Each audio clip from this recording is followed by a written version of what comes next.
On my wedding day, my fiancé left me at the altar to help his manipulative mother. So I put an end to it. I'm 28 years old, and I should have seen the red flags 2 years ago when I first met his mother. But love makes you blind, doesn't it? Or maybe I was just naive enough to believe that things would change once we got married. My fiancé is 32, successful enough, handsome in that generic way that makes mothers approve. But there's one problem. He's never cut the umbilical cord. Not metaphorically. Literally, his 58-year-old mother controls every aspect of his life, and by extension, mine. Take yesterday, for instance. We were driving to look at wedding venues, and I naturally headed for the passenger seat. Oh no. "Dear," his mother chirped from behind us, "the front seat is for family." She slid past me with that saccharine smile I've learned to despise. My fiancé didn't even blink. He just shrugged apologetically as I climbed into the back like a child. This is my life now. She chooses his clothes. Navy suits you better than black, sweetheart. She rearranges our apartment when she visits. This couch would look so much better against that wall. She even has opinions about our bedroom, commenting on the thread count of our sheets and suggesting we need more romantic lighting, with a wink that makes my skin crawl. The worst part? He agrees with everything. Every single thing. She just cares about us. He tells me when I try to bring it up. She wants what's best. But what's best for whom? Certainly not for me, sitting in restaurant booths while she feeds him bites of dessert like he's 5 years old. Not for me, listening to her detailed opinions about when we should start having children and how many we should have. Not for me, watching my grown man fiancé call his mother 3 times a day to report his whereabouts like a teenager with a curfew. I've tried talking to him about boundaries. God knows I've tried. But every conversation ends the same way, with him defending her and me feeling like the unreasonable one. "She's just excited about the wedding," he'll say. Or, "She's getting older. We need to be patient." Patient. I've been patient for 2 years, watching this woman orchestrate our entire relationship from the sidelines. She picked our engagement ring. Diamonds are so classic, don't you think? She chose our wedding venue. The country club has such lovely gardens. She even insisted on approving our guest list, striking out friends she deemed inappropriate influences. And tomorrow is our wedding day. Tomorrow I'm supposed to walk down that aisle and promise to love, honor, and apparently share my husband with his mother for the rest of my life. But as I sit here tonight, looking at my wedding dress hanging in the closet, something inside me is screaming that this isn't right. This isn't how love is supposed to feel. I shouldn't have to compete with my future mother-in-law for my own husband's attention. The rehearsal dinner was the final straw. She stood up and gave a speech about how no woman will ever love him like his mother does, and how she hopes I'll take good care of her baby boy. The entire room fell silent. Even my parents looked uncomfortable. I'm not marrying a man. I'm marrying a boy who never grew up, and his mother is making sure he never will. But it's too late now, isn't it? The church is booked, the flowers are arranged, 200 people are expecting a wedding tomorrow. My dress cost more than my car. The deposits are non-refundable. Maybe I'm overreacting. Maybe all mothers-in-law are like this. Maybe I just need to adjust my expectations and learn to share. But deep down, in a place I've been trying to ignore, I know the truth. I know that tomorrow I'll be signing up for a lifetime of coming second in my own marriage. And I don't know if I can do it. The morning of my wedding, I woke up with a knot in my stomach that had nothing to do with pre-ceremony nerves. I'd barely slept, replaying that rehearsal dinner speech over and over in my head. But the show must go on, right? Hair, makeup, photographs. My bridesmaids fluttered around me, gushing about how beautiful everything looked. The church was decorated exactly as his mother had envisioned. White roses and baby's breath, elegant but somehow cold. Nothing I would have chosen. I stood at the back of the church in my grandmother's pearls and a dress that cost more than my first car. 200 guests filled every pew. My father squeezed my arm and whispered, "You look radiant, sweetheart. Are you ready?" Was I? My heart was hammering against my ribs, but not with excitement, with dread. We began the processional. My bridesmaids glided down the aisle in their pale pink dresses.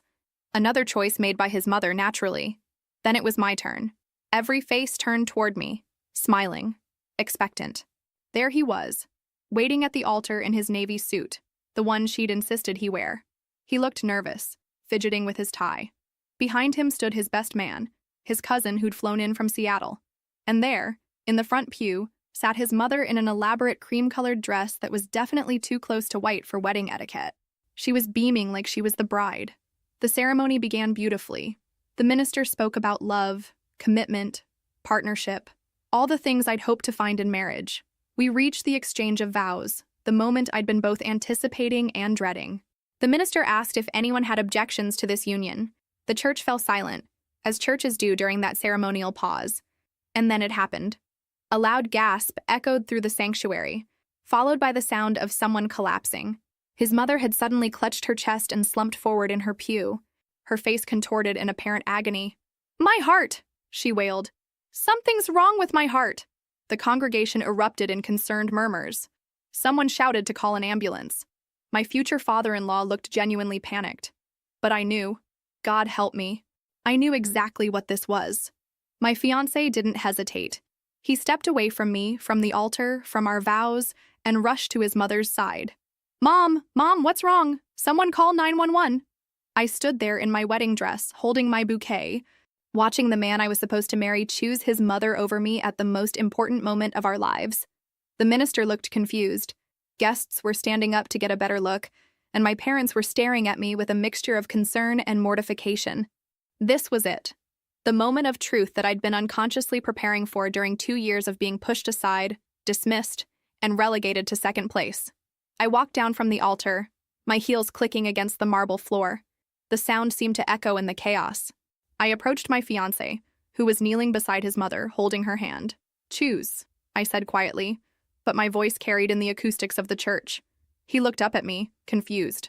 "What? Choose right now?" I repeated, louder this time. "Be my husband, or continue being her eternal little boy. But you can't be both." His mother's episode seemed to intensify at my words. She gripped his hand tighter, breathing heavily. "I need you," she gasped. "Don't leave me." I watched his face. I saw the exact moment he made his choice. He stayed kneeling beside her. "I can't leave her like this," he said. "You have to understand." I understood perfectly. I'd understood for 2 years, but I'd chosen to ignore it. I'd chosen to hope things would change, that marriage would somehow magically transform our dynamic. I set my bouquet down on the altar and addressed our guests, my voice steady despite my shaking hands. "I'm sorry everyone came so far for this, but there won't be a wedding today. Apparently the groom is already married." Then I walked back down that aisle, alone, my train trailing behind me like a ghost. Behind me, I could hear the explosion of shocked whispers, but I didn't turn around. By evening, his mother had made a complete recovery. I heard from my cousin that she was actually seen dancing at the reception they held anyway, without the bride, of course. 1 week later, I was sitting in my apartment in the same pajamas I'd worn for 3 days straight, surrounded by wedding gifts I couldn't bear to return, and sympathy flowers that were starting to wilt. The humiliation was suffocating. Every time my phone buzzed, I flinched, expecting another well-meaning friend asking if I was okay. I wasn't okay. I was a 28-year-old woman who'd been abandoned at the altar because a grown man couldn't cut his mother's apron strings. The story was probably making rounds at every dinner party in town. When the doorbell rang that Tuesday afternoon, I almost didn't answer. But the persistent knocking suggested whoever it was wasn't going away. I opened the door to find him, my ex-fiancé's uncle, the one family member I'd actually respected. At 47, he carried himself with the quiet confidence that comes from real success, not the inherited kind. He was the one who'd built the family business from the ground up, turning a small construction company into a multi-million-dollar enterprise. "I brought lunch," he said simply, holding up bags from the Italian place downtown. "Figured you might not be eating much." I probably looked terrible. Unwashed hair, tear-stained cheeks, wearing sweatpants that had seen better days. But he didn't comment. He just walked past me into the kitchen and started unpacking containers of pasta and salad, like he'd done it 100 times before. "You don't have to pretend this is a social call," I said, slumping into a chair. "If you're here to do damage control for your family, I'm here because what happened was wrong," he interrupted, not looking up from the containers. "And because I've watched that woman manipulate my nephew his entire life, and I'm tired of pretending it's normal." I stared at him. In 2 years of family gatherings, no one had ever acknowledged what everyone could clearly see. He sat across from me, pushing a container of chicken Alfredo in my direction. "Eat. Then we'll talk about what you need." "I don't need anything from your family," I said, but my stomach betrayed me by growling audibly. "This isn't about family," he replied. "This is about making sure you land on your feet." As I picked at the pasta, the first real food I'd had in days, He laid out practical solutions with the matter-of-fact efficiency of someone accustomed to fixing problems. A lawyer friend who could handle returning the gifts and dealing with vendor contracts. A real estate contact who could help me find a new apartment if I wanted to start fresh somewhere else. A recommendation for a good therapist. "Why are you doing this?" I asked. He was quiet for a long moment, turning his water glass in slow circles on the table.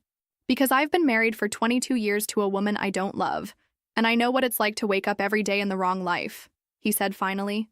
"You're 28. You have time to build something real." There was something in his voice, a loneliness that I recognized because I'd been feeling it too, even while engaged. The loneliness of being with someone who didn't really see you.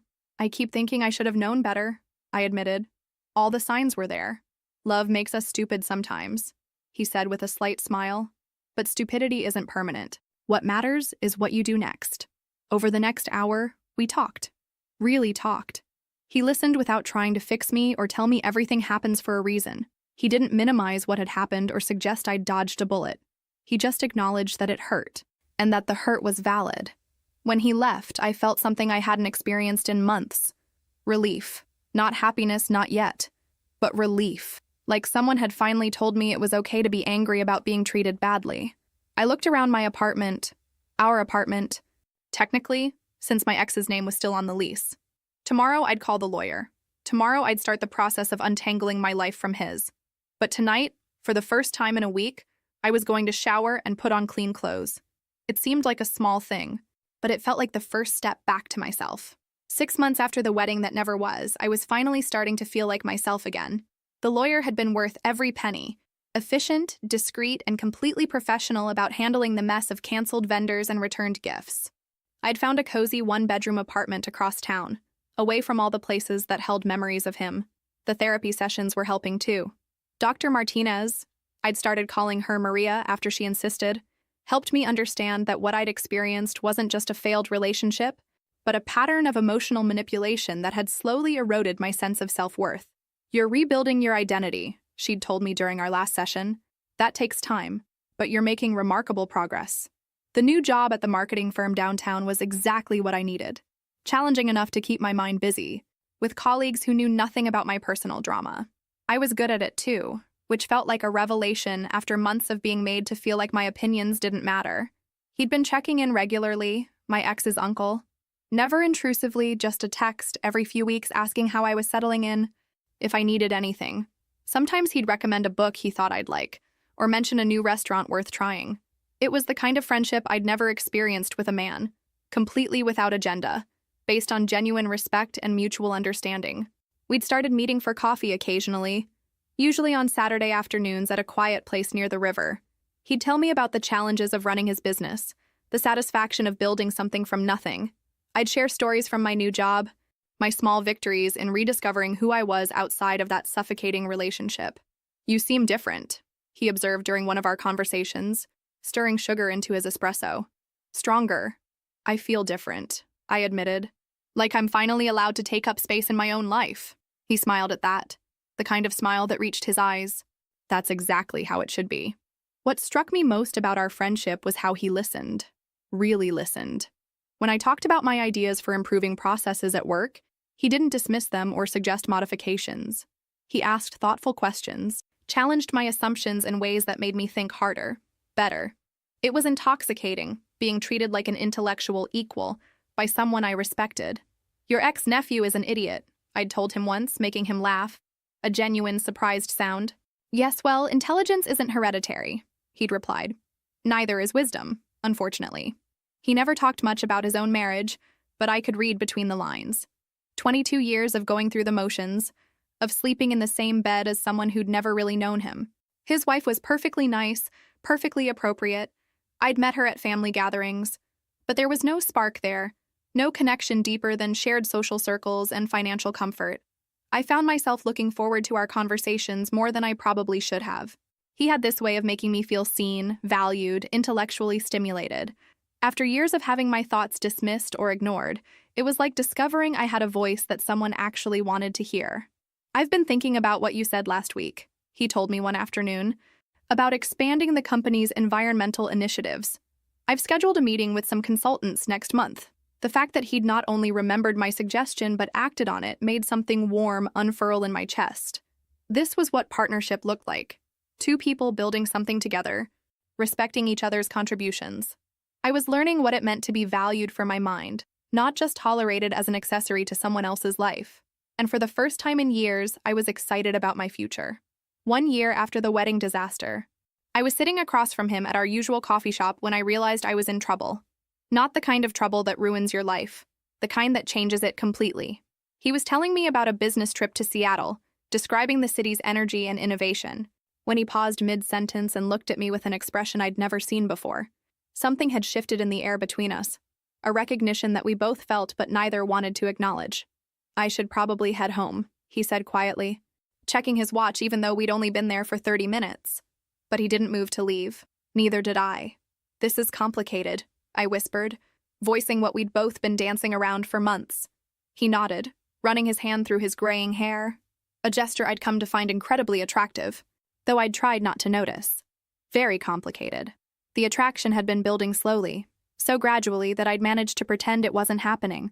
But sitting there, watching him struggle with the same feelings I'd been fighting, I couldn't deny it anymore. This wasn't just friendship.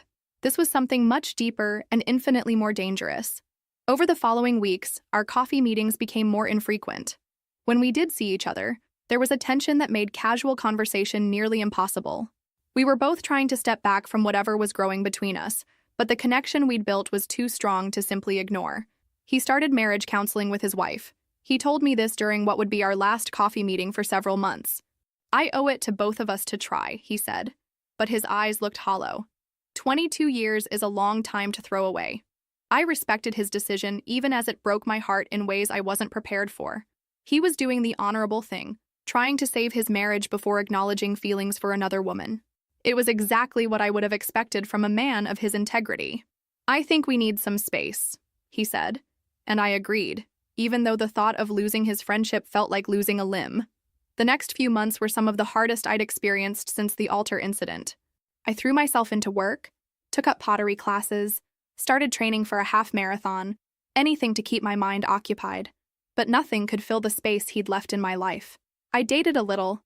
A colleague set me up with her brother, a perfectly nice accountant who took me to dinner and made appropriate conversation. But every comparison I made was unfair to him. He wasn't funny in the same way, didn't challenge my ideas with the same intellectual curiosity, didn't make me feel like the most interesting person in the room. My therapist helped me work through the guilt I felt about falling for a married man. "Feelings aren't choices," Maria reminded me. "What matters is how we act on them." I hadn't acted, neither had he, but that didn't make the feelings any less real or any less painful. Then, on a rainy Tuesday in November, he called me. His voice was different, tired, but also somehow lighter. "Can we meet?" he asked. "There's something I need to tell you." We met at a different coffee shop this time, one downtown that we'd never been to together. He looked like he'd aged 5 years in the months we'd been apart. "I'm getting divorced," he said without preamble. "We've been in counseling for months, trying to find something worth saving, and we finally admitted there's nothing there. There never really was." My heart started racing, but I kept my expression neutral. "How do you feel about that?" "Relieved," he admitted. "Sad for the time we wasted, but mostly relieved. We're going to handle it amicably. She's actually happier too, now that we've stopped pretending." We talked for hours that day, carefully navigating around the elephant in the room, us. The divorce would take time, he explained. They were both committed to doing it right, dividing assets fairly, maintaining dignity throughout the process. "I don't want to rush into anything," he said as we prepared to leave. "But I also can't pretend anymore that you're just a friend." Neither could I. 18 months after my altar abandonment, he showed up at my apartment on a Sunday evening with takeout from my favorite Thai restaurant and a bottle of wine I'd mentioned liking months earlier. The divorce papers had been filed that week. "I know we said we'd wait," he began, setting the food on my kitchen counter. "But I need to be honest with you. I'm in love with you, completely, hopelessly in love with you." The words hung in the air between us like a bridge I'd been afraid to cross. I'd been in love with him too, probably since those first months of rebuilding my life. But hearing him say it first made everything real in a way that was both terrifying and exhilarating. "I love you too," I whispered, and watched his face transform with relief. The kiss that followed was nothing like the polite pecks I'd shared with my ex-fiancé. This was hungry, desperate, the culmination of months of careful distance and suppressed feelings. When we finally broke apart, we were both breathing hard. "Are you sure about this?" I asked, my hands still fisted in his shirt. "Your family is going to lose their minds, especially your sister-in-law." He laughed, a sound with no humor in it. "Let them. I've spent my entire adult life doing what was expected, being the responsible one who fixes everyone else's problems. For once, I'm going to choose what makes me happy." We agreed to keep the relationship private until his divorce was finalized. It felt like the mature, respectful thing to do, even though it meant stolen evenings at my apartment and careful scheduling to avoid being seen together in public. Those secret months were some of the happiest of my life, away from the judgment of others. We could just be ourselves. Two people who'd found something rare and precious and were determined to protect it. He'd arrive at my place after work with groceries and cook dinner while I told him about my day. We'd sit on my couch reading different books, our legs tangled together, occasionally sharing interesting passages. He introduced me to jazz music and single malt whiskey. I got him hooked on true crime podcasts and convinced him to try yoga. "I never knew relationship could be this easy," he told me one evening as we walked along the river path near my apartment. It was nearly dark, safe from recognition. "Easy?" I laughed. "You call secret dating easy?" "I call being with someone who actually likes me easy," he said, squeezing my hand.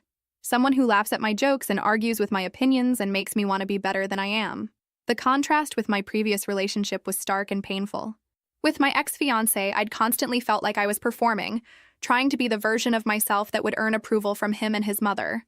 With him, I could be completely authentic, ambitious, opinionated, sometimes cranky after long days at work. He loved all of it.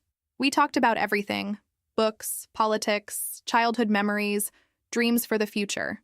He told me about building his company from nothing, the satisfaction of creating something lasting. I shared my ideas about starting my own marketing consultancy someday, and instead of dismissing the plan, he helped me refine it. "You have excellent instincts," he said after reviewing my business plan. "With the right backing and connections, you could build something significant." 3 months into our secret relationship, his divorce became final. The settlement was generous but fair. His ex-wife got the house and half of his non-business assets. She seemed genuinely relieved to be free, already making plans to travel and explore interests she'd neglected during their marriage. "Now what?" I asked the night the papers were signed. "Now we stop hiding," he said, pulling me close. "I want to take you to dinner at the best restaurant in the city. I want to hold your hand in public. I want everyone to know that I'm with the smartest, most beautiful woman I've ever met." I should have been excited, and I was. But I also knew that going public would mean facing his family, and particularly my ex-fiancé and his mother. The thought made my stomach clench with anxiety. "They're going to say terrible things about me," I said. "About us." "Let them talk," he replied. "We know the truth. That's all that matters." 2 years after my non-wedding, his mother discovered our relationship in the most dramatic way possible. We'd been careful, so careful, but apparently not careful enough. I was at his place, the downtown condo he'd bought after the divorce, when she used her emergency key to let herself in. She'd been worried because he hadn't returned her calls for 2 days, she claimed. Never mind that he was a 47-year-old man who didn't owe anyone a daily check-in. The look on her face when she saw me coming out of his bedroom in one of his shirts was worth photographing. Pure, unadulterated rage mixed with the kind of shock usually reserved for natural disasters. "You," she hissed, pointing at me like I was something she'd found on the bottom of her shoe. "You did this. You destroyed his marriage." "My marriage was over long before I met her," he said calmly, emerging from the kitchen with coffee. He didn't seem surprised to see his sister-in-law in his living room. "And I'd appreciate it if you'd call before coming over." But she wasn't listening to him. She was staring at me with the intensity of someone who'd finally found the target for years of accumulated frustration. "How long?" she demanded. "That's none of your business," I replied, accepting the coffee mug from him. My hands were steady, which surprised me. I felt remarkably calm for someone facing down my worst nightmare. "It is my business when you're destroying this family," she shrieked. "First, you humiliate my son at his own wedding, and now you steal his uncle. What kind of person are you?" "The kind who doesn't abandon someone at the altar," I said quietly. The silence that followed was deafening. Even she seemed to realize she'd overplayed her hand by bringing up the wedding. "I want you out of this family," she said, her voice dropping to a venomous whisper. "Stay away from him. Stay away from all of us." I don't think that's your decision to make, he said, his arm sliding around my waist. This is my life, not yours to control. By the next day, the whole family knew. His phone didn't stop ringing, relatives calling to express their shock, disappointment, concern for his state of mind. My ex-fiancé called him personally, screaming about betrayal and family loyalty until he hung up. The accusations were predictable and cruel. I was a gold digger who'd targeted him from the beginning. A manipulative woman who'd destroyed one relationship and was now destroying another. A shameless opportunist who'd seduced a grieving divorcee. They're saying I planned this, I told him after a particularly vicious voicemail from his nephew's wife, that I've been after your money since the beginning. Do you care what they think? He asked. I considered the question seriously. A year ago, the answer would have been yes. The old me would have been devastated by their disapproval, would have tried to explain and defend and justify. But that woman had died at the altar 2 years ago. No, I realized with surprise. I really don't. The social fallout was swift and brutal. We lost friends who didn't want to pick sides, or who'd decided we were the villains in this story. Invitations dried up. People who'd been warm and friendly before now avoided eye contact at the grocery store. But something interesting happened in the midst of the scandal. Other people I hadn't expected, reached out with support. My boss at the marketing firm took me to lunch and shared her own story of leaving an unhappy marriage for true love. My therapist reminded me that other people's opinions weren't facts. Even some of his business associates privately congratulated him on finding happiness. The people who matter understand, he told me one evening as we read the latest gossip circulating through their social circles. The rest never mattered anyway.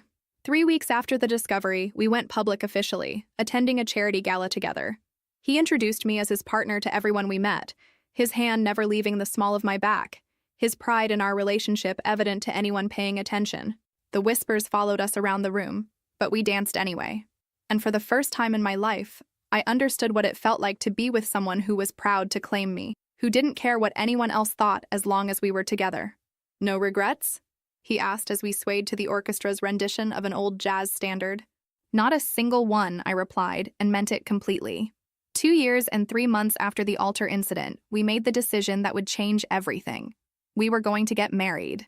The proposal wasn't traditional. We'd been discussing it for weeks like the partnership it was. No dramatic gestures or surprise rings. Just 2 adults deciding to legally commit to the life they'd been building together.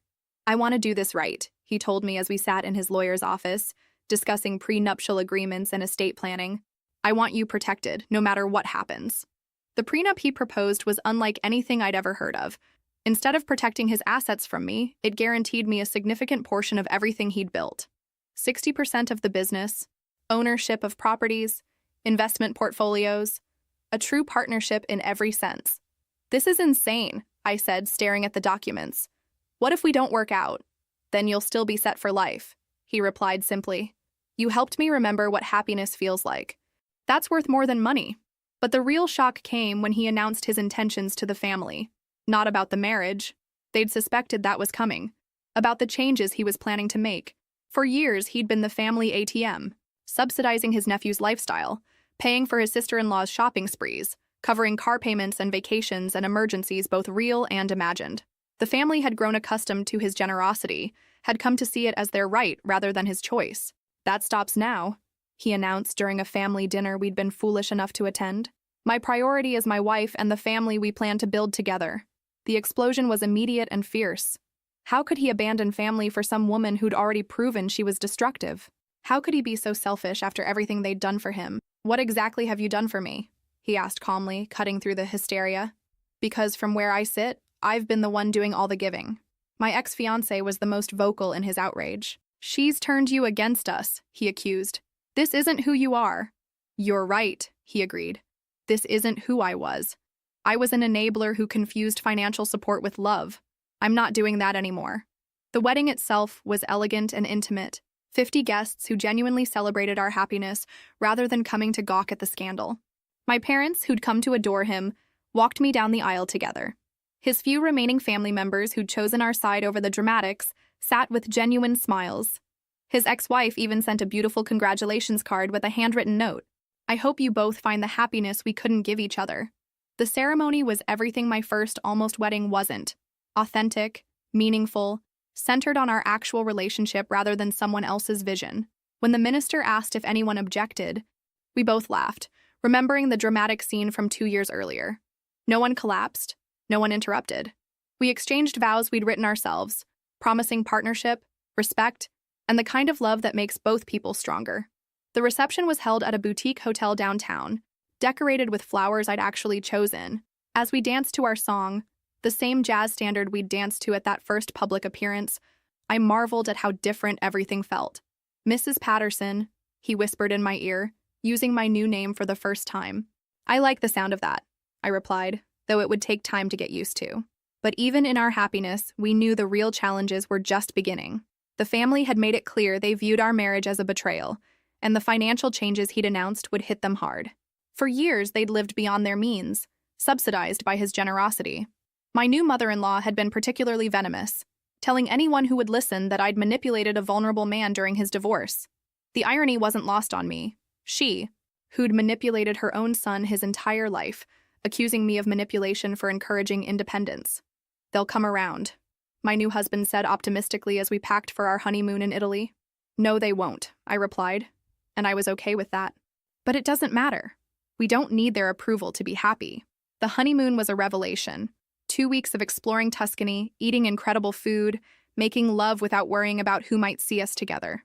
For the first time in years, we both completely relaxed. On our last night in Florence, as we sat on the terrace of our hotel overlooking the Arno River, he pulled out his phone and showed me a series of increasingly desperate texts from various family members. "Your nephew's been calling about his car payment," I noted, scrolling through the messages. "He has a job," my husband replied, pouring more wine. "He can make his own car payments. And your sister-in-law wants you to cover her credit card bill. She has a husband for that." It was strange watching him establish boundaries he should have set decades ago. But better late than never, I supposed. The real test would come when we returned home, and the family realized he wasn't bluffing about cutting off the financial support. They'd assumed his marriage was just a phase, that eventually he'd come to his senses and return to being their personal bank. They were about to learn otherwise. As we flew back to the States, I squeezed his hand and prepared for the war that was coming. Because it was coming, I could feel it. The family that had lived off his generosity wasn't going to accept their new reality quietly. But for the first time in my life, I felt ready for whatever they could throw at us. I wasn't the broken woman who'd been abandoned at an altar anymore. I was a wife, a partner, and soon to be a business owner with real power. Let them come. 3 years after my altar humiliation, I walked into the headquarters of Patterson Construction as the majority owner of a multi-million-dollar company. The irony was delicious. The legal paperwork had been finalized while we were on our honeymoon. As my husband's wife, I now controlled 60% of the business that had made his entire family wealthy. The same family that had spent months calling me a gold digger was about to discover what real power looked like. My first order of business was a complete audit of company finances. What I found was worse than I'd suspected. Years of nepotism, inflated salaries for no-show jobs, and a shocking lack of professional oversight. My ex-fiancé was officially listed as Regional Development Manager, with a salary of $95,000 per year. His job description was vague, his responsibilities unclear, and according to the time logs, he rarely worked more than 20 hours a week. His mother was on the payroll as a consultant making $60,000 annually, for what appeared to be nothing more than occasionally attending family dinners where business was discussed. Various cousins, in-laws, and family friends had carved out their own little fiefdoms within the company structure, drawing generous salaries while contributing minimal value. "This has to stop," I told my husband as we reviewed the books in our home office. "We're running a business, not a charity." "I know," he sighed, rubbing his temples. "I've known for years, but it was easier to just let it slide than deal with the family drama." "Well, the drama is coming anyway," I replied, pulling up the organizational chart I'd been working on. "We might as well earn it." The staff meeting I called for the following Monday was legendary in company history. Every employee, real and fictitious, was required to attend. The conference room was packed with people who'd grown comfortable treating the company as their personal ATM. I stood at the head of the table in my best suit, looking every inch the businesswoman I'd become. Next to me, my husband provided silent support, making it clear we were presenting a united front. Effective immediately, this company will operate as a professional business rather than a family welfare system, I announced. Distributing packets of new job descriptions and performance expectations? The explosion of outrage was immediate and predictable. How dare I waltz in and destroy what they'd built?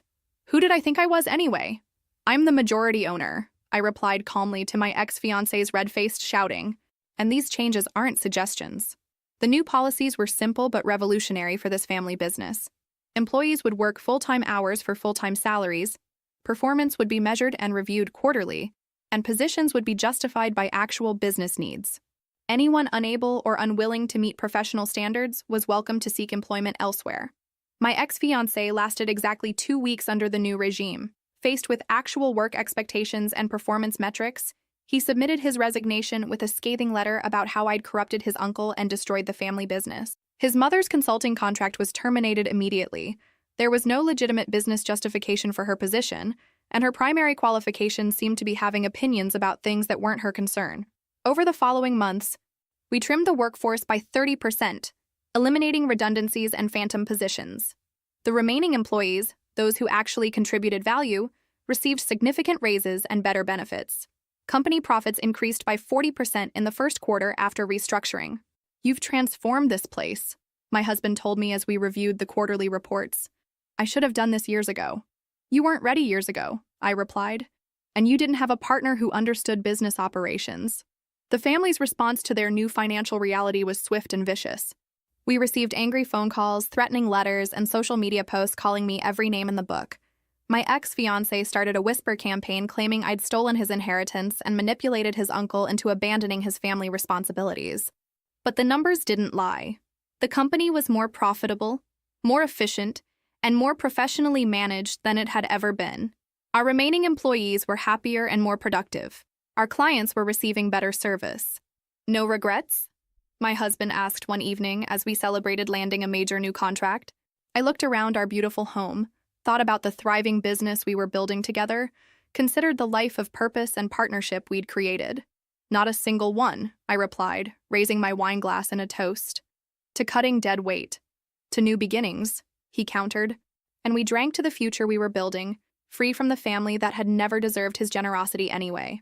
4 years after the wedding that changed everything, mine that never happened and the one that actually mattered, the consequences of my business decisions were rippling through his family like a tsunami.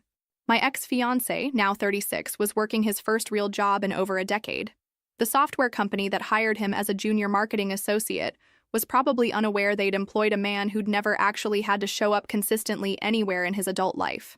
According to mutual acquaintances, he was struggling with the concept of a 40-hour workweek, having to ask permission for vacation days, being held accountable for deliverables and deadlines.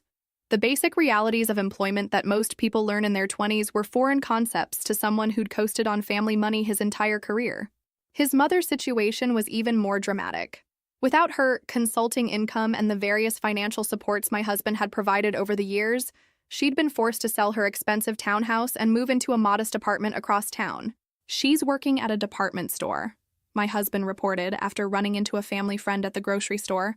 "Part-time, in the cosmetics section." At 62, she was learning what millions of Americans had always known, that surviving requires actual work, not just manipulating the people around you to subsidize your lifestyle. The credit cards that my husband had been quietly paying off for years were now her responsibility. The luxury car lease he'd covered was replaced by a 7-year-old sedan. The weekly mani-pedis and expensive salon visits were luxuries of the past. But perhaps the most satisfying change was watching my ex-fiancé navigate the world without his mother's constant interference, mainly because she was too busy working to micromanage his life. He'd attempted dating a few times, according to the family gossip network. But apparently, potential partners were less charmed by a 36-year-old man who still needed his mother's approval for major decisions and had never learned basic adulting skills.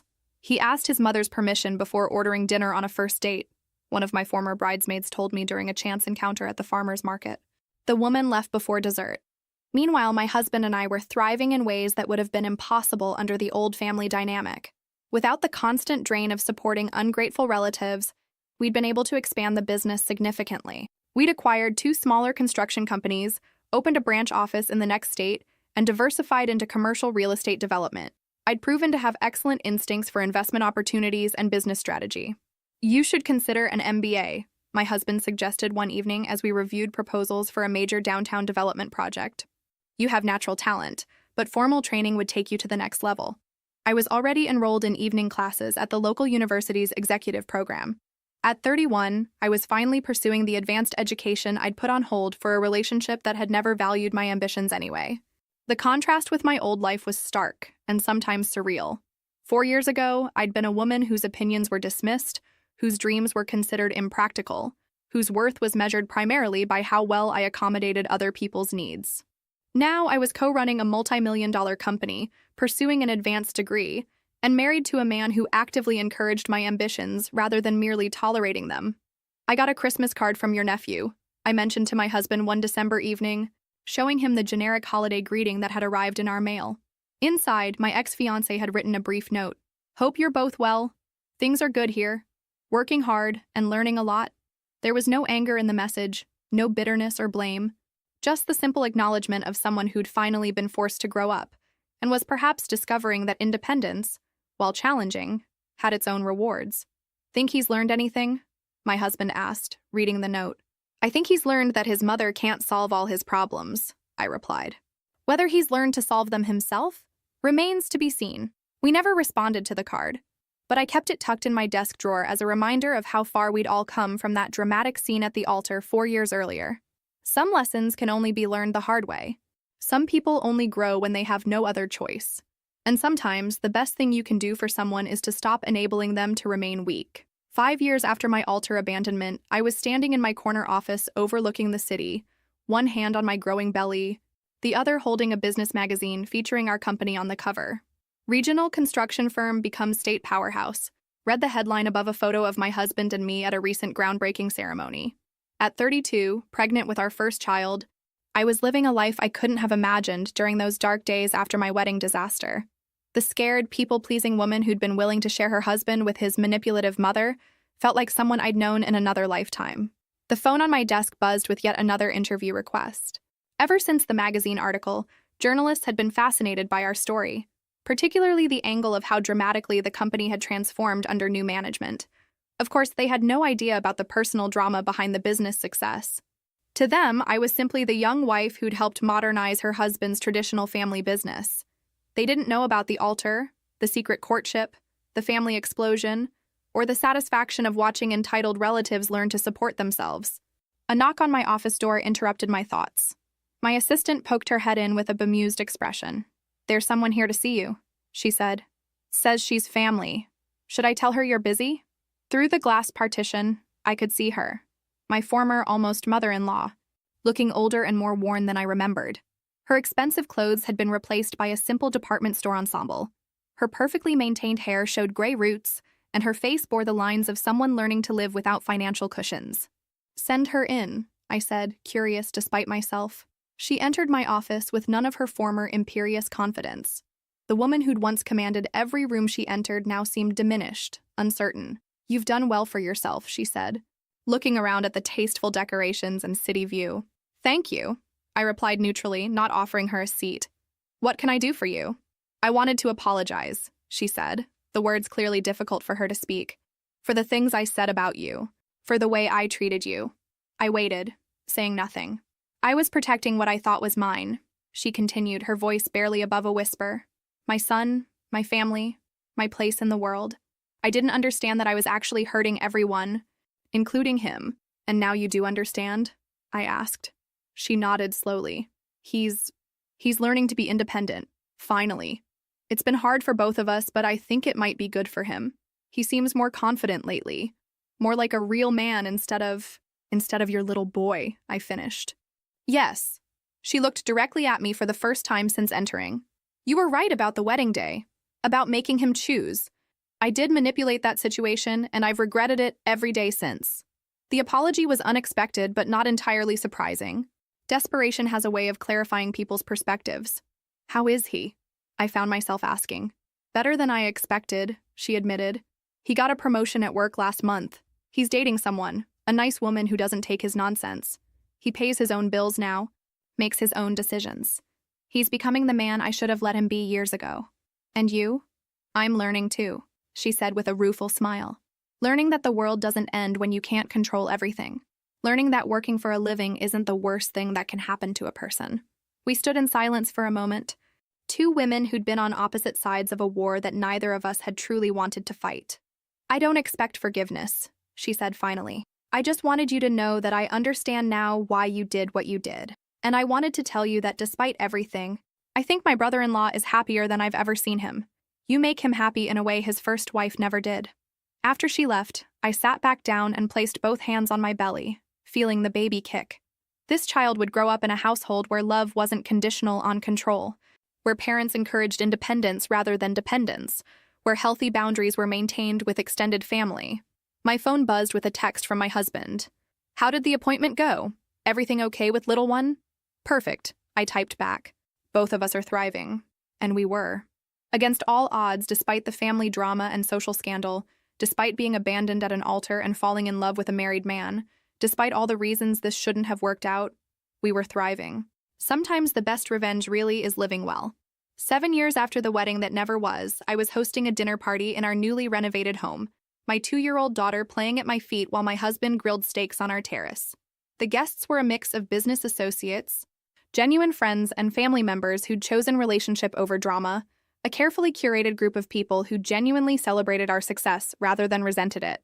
At 34, I owned controlling interest in a construction empire worth over $50 million.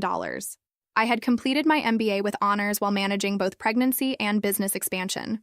Most importantly, I had built a marriage based on mutual respect, genuine partnership, and the kind of love that makes both people stronger rather than smaller. Our daughter would never know what it felt like to compete for a parent's attention, or wonder if she was valued for herself rather than her compliance. She was already showing signs of the independence and confidence we were deliberately nurturing. "Mama, up!" she demanded, raising her arms with the imperious authority of someone accustomed to being heard and respected. As I lifted her, I caught sight of a familiar figure through the front window. My ex-fiancé walking past with a woman I didn't recognize. They were holding hands, talking animatedly about something that had them both laughing. At 39, he looked healthier than I'd ever seen him. Confident, relaxed, genuinely happy. According to family updates, he'd been promoted to senior manager at his company, bought his own small house, and was engaged to a nurse who apparently had no patience for emotional manipulation or mother-in-law interference. His mother had learned to respect their boundaries, partly because she was too busy with her own life to micromanage his. She had indeed discovered that independence, while initially terrifying, had its rewards. At 66, she was working as a sales associate at an upscale boutique, had made friends with her co-workers, and was dating a widower she'd met at a community center dance class. The woman who'd once needed to control every detail of her son's life had learned to build her own. His ex-wife, my husband's first wife, had also flourished in unexpected ways. Free from a loveless marriage, she'd gone back to school, become a travel photographer, and was living the artistic life she'd abandoned for conventional respectability. We exchanged Christmas cards now. Two women who'd found happiness after escaping situations that had never fit properly. "Any regrets about how everything turned out?" my husband asked that evening as we cleaned up after the party, our daughter finally asleep upstairs. I considered the question seriously, as I always did. 7 years ago, I'd been a different person. Smaller, more frightened, willing to accept scraps of attention rather than demand the love I deserved. The woman I'd been would never have had the courage to build this life, to take control of a major company, to stand up to family pressure, to choose happiness over approval. If someone had told me at 28 that getting abandoned at the altar was the best thing that could happen to me, I'd have thought they were insane, I said, loading wine glasses into the dishwasher. But it forced me to discover who I really was underneath all that people-pleasing. "And who are you?" he asked, wrapping his arms around me from behind. "Someone who knows her worth," I replied without hesitation. "Someone who refuses to settle for anything less than real love. Someone who learned that the right person will choose you every single time, not just when it's convenient." Through our kitchen window, I could see the city lights twinkling in the distance. Somewhere out there, my ex-fiancé was probably calling his fiancée to tell her about his day, making decisions about their future together, learning what it meant to be half of a partnership rather than someone's managed child. His mother was likely getting ready for bed in her modest apartment, perhaps looking forward to her weekend date or planning her next work schedule, finding satisfaction in a life she'd built through her own efforts rather than manipulation. And his uncle's ex-wife was probably editing photos from her latest assignment, living the creative life she'd always wanted but never had the courage to pursue while trapped in expectations. We'd all been broken free from patterns that had kept us small and scared. Some of us had chosen growth, Others had had growth forced upon them. But we'd all learned that it's never too late to become who you're meant to be. "Come on," my husband said, taking my hand. "Let's check on our little CEO before bed." As we climbed the stairs together, I reflected on how completely my life had transformed. The scared woman who'd been willing to compete with a mother-in-law for scraps of attention had become someone who commanded boardrooms, made million-dollar decisions, and never doubted her right to be heard. Sometimes the best thing that can happen to you is having your old life completely destroyed. It's the only way to discover how strong you really are and how much happiness you deserve. Standing in my daughter's doorway, watching her sleep peacefully in a home filled with unconditional love and genuine respect, I knew I'd finally gotten the fairy tale ending I'd always deserved. Not the one I'd originally planned, but something infinitely better. A life built on truth instead of compromise, on strength instead of submission, on the radical idea that love should make you more yourself, not less. My daughter would grow up knowing that she never had to settle, never had to compete for love, never had to choose between being herself and being accepted. That was the real victory. Not the money or the business success or even the personal satisfaction of watching entitled people learn to work for a living. The real victory was breaking a cycle and ensuring the next generation would never accept less than they deserved. Sometimes the best revenge really is living well. But more than that, sometimes it's raising children who will never need revenge because they'll never allow themselves to be diminished in the first place.